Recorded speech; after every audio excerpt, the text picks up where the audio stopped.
الرجیم بسم اللہ الرحمن الرحیم۔ آج کے سیشن میں ہم گفتگو کریں گے کہ کن کن افراد کو رمضان المبارک میں روزہ چھوڑنے کی اجازت ہے، یعنی وہ روزہ نہ بھی رکھیں تو ان کے ذمہ کوئی گناہ نہیں ہے اور وہ بعد میں اس روزے کی قضا کر لیں۔ تو ان میں سب سے پہلے آپ یہ سمجھیں کہ اگر کوئی آدمی مسافر ہے اور وہ بوقت سحری حالت سفر میں ہے تو اس صورت میں اگر وہ روزہ نہیں رکھتا تو اس کے ذمہ کوئی گناہ نہیں، وہ بعد میں یعنی سے رخصت ہے کہ روزہ نہ رکھیں اور بعد میں روزے کی قضا کر لیں۔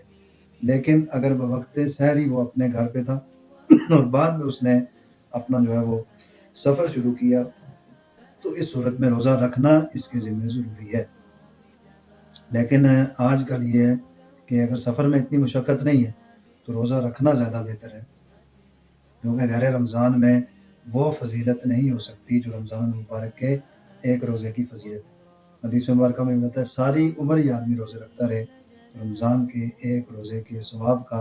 اجر جو ہے وہ نہیں پا سکتا، تو اس لیے بلا ضرورت ہمیں رمضان المبارک کے روزے نہیں چھوڑنے چاہیے۔ اور اسی طرح کوئی آدمی مریض ہے اور وہ مرض اس کا اس طرح ہے کہ اس میں وہ روزہ نہیں رکھ سکتا یا مرض دائمی ہے، تو اس صورت میں یہ ہے کہ وہ روزہ نہ رکھے اور بعد میں ان روزوں کی قضا کر لے۔ لیکن مرض ایسا ہے کہ وہ اب جو ہے ساری زندگی روزے نہیں رکھ سکتا، یا کوئی شیخ فانی ہے، بوڑھا آدمی ہے اور روزہ رکھنے کی اس کے اندر طاقت نہیں ہے، تو اس صورت میں یہ دونوں ایسا مریض جو دائمی مرض کا جو ہے وہ دائمی مرض میں مبتلا ہو، یا ایسا بوڑھا آدمی جو روزے رکھنے کی جس آدمی کے اندر طاقت نہ ہو، تو یہ دونوں اپنے اپنے روزوں کا فدیہ ادا کریں گے اور ایک روزے کا فدیہ ایک صدقۃ الفطر کے مطابق ادا کریں۔ اور اسی طرح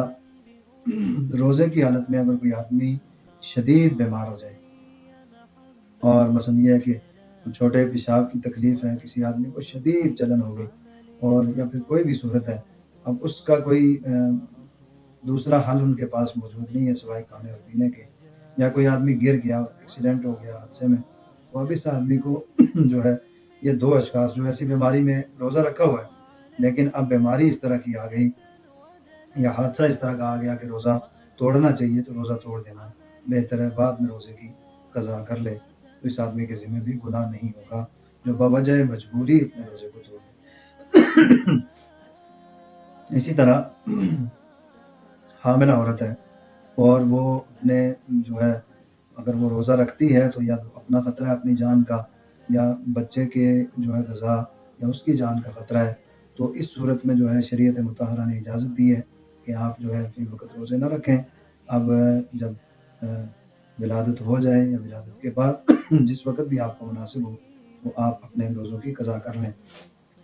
اسی طرح ایک عورت ہے اور وہ اپنے بچے کو دودھ پلا رہی ہے، تو اس عورت کو شریعت مطہرہ نے کسی حد تک اجازت دی ہے کہ اگر تو یا تو بچے کے دودھ کی کمی کا اندیشہ ہو اور یا پھر یہ ہے کہ اپنے جسم کی کمزور ہونے کا اندیشہ ہو، کیونکہ جو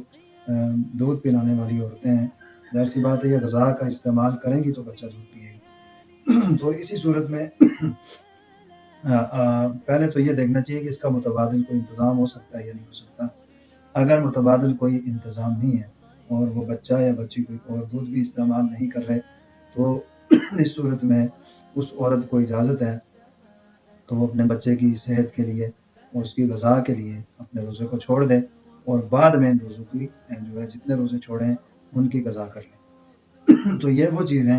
جن میں ہمیں زیادہ پریشانیاں لاحق ہوتی ہیں، ان مسائل کو خصوصی طور پر ہمیں سمجھ کر اگر ان کے اوپر عمل کریں تو ہماری زندگی کے کافی مسائل جو ہے وہ حل ہو سکتے ہیں۔ وآخر دعوانا